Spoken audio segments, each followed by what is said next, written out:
Olá, eu sou Alexandre e você é bem-vindo aqui. Hoje eu quero falar um pouquinho sobre referências cruzadas na Bíblia, uma ferramenta conhecidíssima, amplamente utilizada para o estudo da Bíblia. Por que ela é uma boa ferramenta e, como toda ferramenta, quais os cuidados que a gente precisa ter quando a gente vai usar essa ferramenta. Enfim, as referências cruzadas são conexões entre os diversos textos da Bíblia que compartilham aí o mesmo conceito teológico, profecias, cumprimento de profecias, compartilham eventos semelhantes, compartilham palavras semelhantes, comunicam ideias semelhantes, linhas de raciocínio semelhantes. E é uma boa ferramenta de estudo da Bíblia por pelo menos dois motivos. O primeiro deles é que, através das referências cruzadas, a gente pode chegar a um melhor entendimento do texto que a gente está estudando na Bíblia. Quando a gente vai para essas referências cruzadas, esses textos que a gente lê, eles trazem mais informações que acabam jogando luz no estudo que a gente está fazendo do texto e nos ajuda a entender melhor esse texto. E, consequentemente, o motivo número 2 é que, através das referências cruzadas, a gente consegue perceber como que essa grande variedade da Bíblia, que foi escrita em 3 idiomas diferentes, vários gêneros literários diferentes, por um espaço de tempo de 1500 anos, com mais de 40 autores diferentes, como toda essa diversidade que existe na Bíblia se unifica em uma única mensagem, que é o plano de Deus para salvar o homem através de seu Filho Jesus Cristo. Então, esses dois são os motivos básicos do porquê as referências cruzadas são uma boa ferramenta para o estudo da Bíblia. Então eu trouxe aqui uma tela gravada com um exemplo rápido para a gente ver como que funcionam as referências. E aqui eu tenho o texto então de Provérbios capítulo 3, versículos 1 e 2, um texto que a gente falou na série Além do Óbvio, no episódio Viver Mais e Melhor. Então, aqui no versículo 1 diz: Filho meu, não te esqueças da minha lei e o teu coração guarde os meus mandamentos. Versículo 2, porque eles aumentarão os teus dias e te acrescentarão anos de vida e paz. Então a gente vê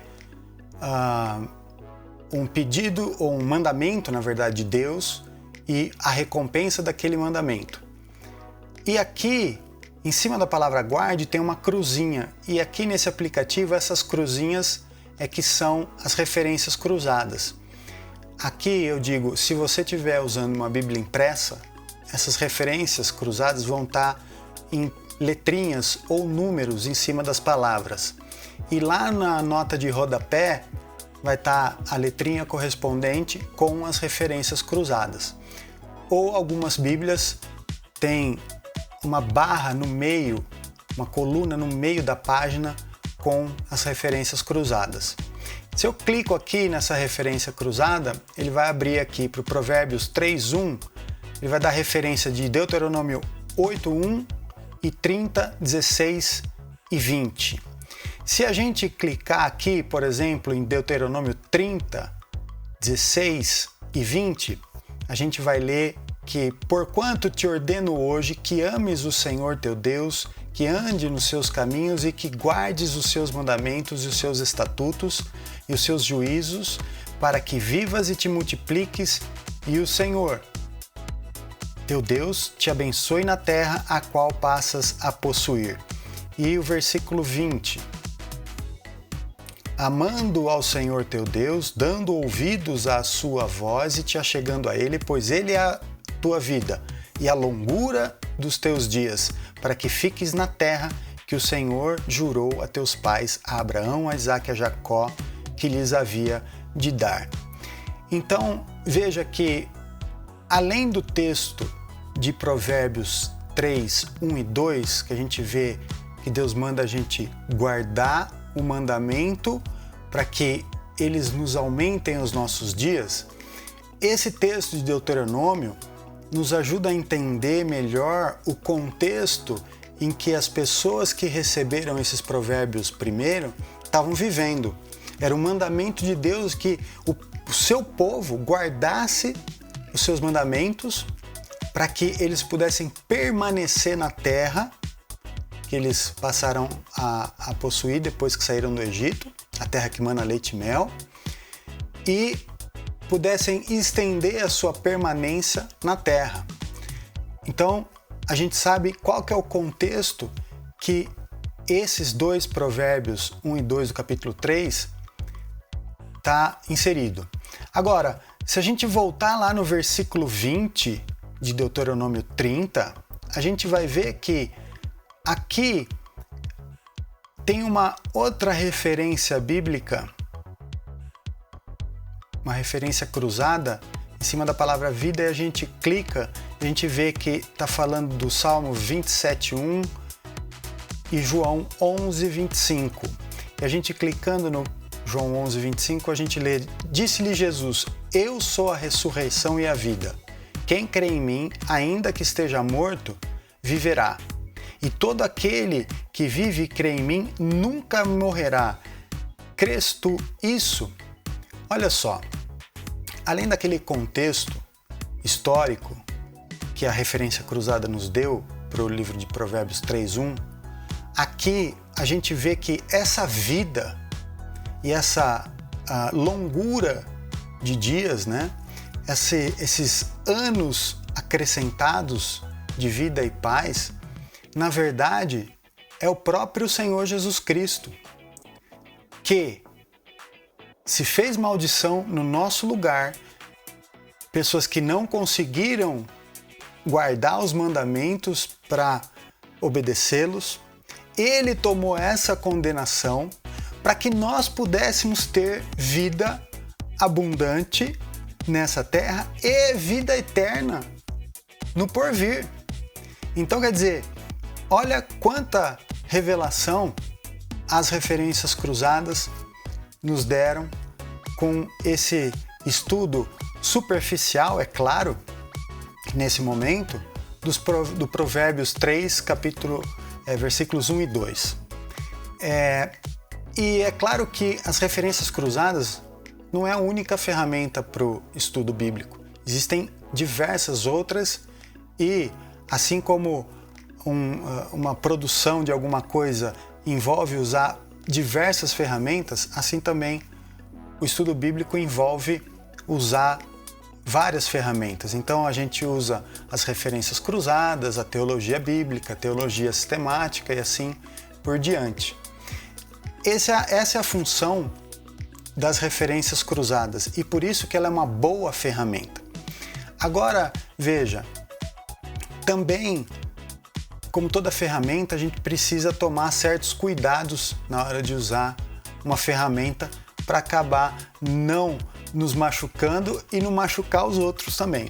Então veja só, quais são os perigos que as referências cruzadas podem representar e como que a gente faz para se proteger, vamos dizer assim.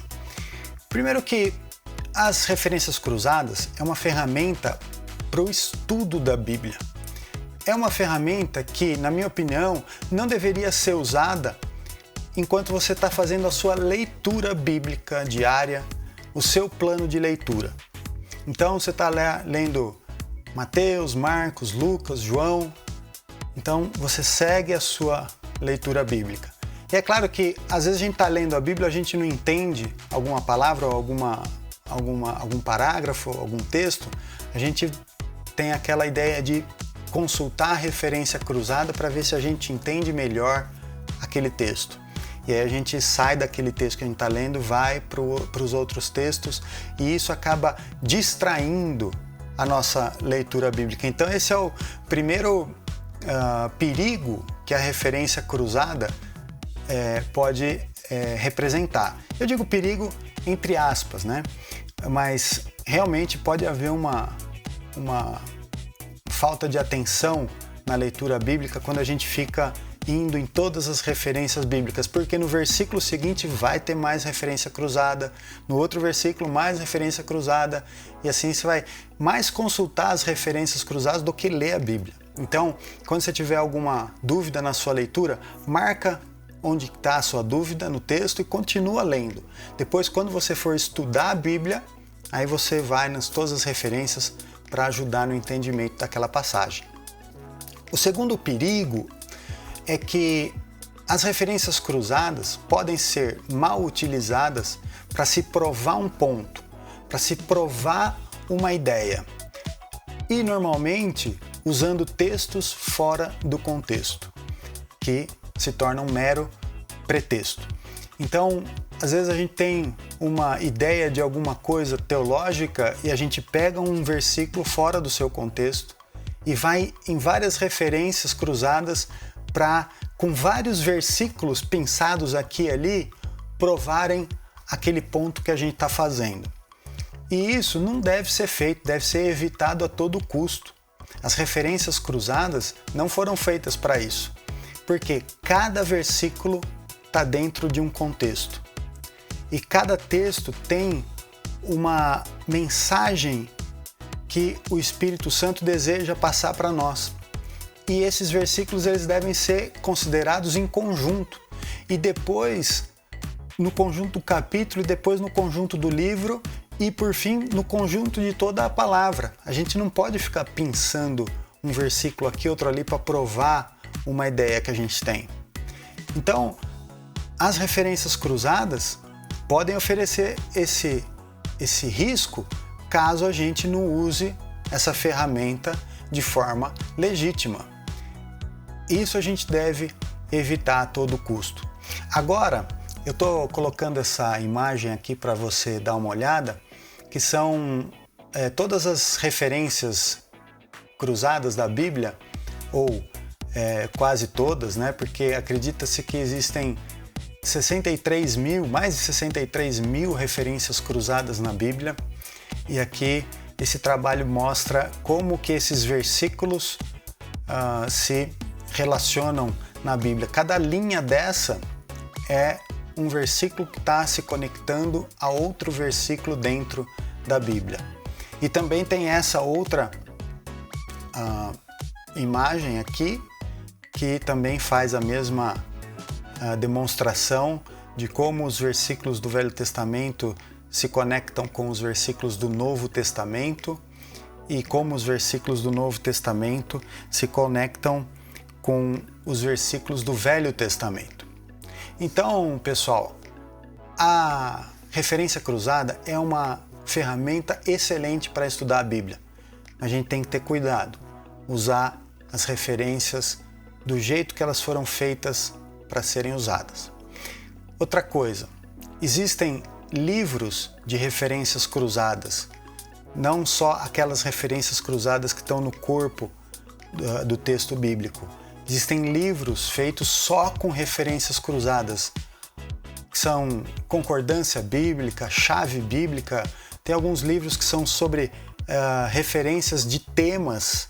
Então, ele conecta os temas bíblicos tratados nos diversos textos, né? Como eles se relacionam com o Velho, com o Novo Testamento, e vale a pena dar uma consultada na livraria evangélica aí perto de você, para se munir desses livros que certamente vão te ajudar aí no estudo da palavra. Deixa seu comentário aí sobre seus estudos bíblicos, como é que você faz seus estudos bíblicos, como que você usa as referências cruzadas. Eu sei que é um tema já muito conhecido, mas vale a pena compartilhar. E se você não é inscrito ainda nesse canal, peço que você se inscreva e ative aí o sininho das notificações para receber aí os vídeos novos conforme eles forem saindo. Deus abençoe vocês.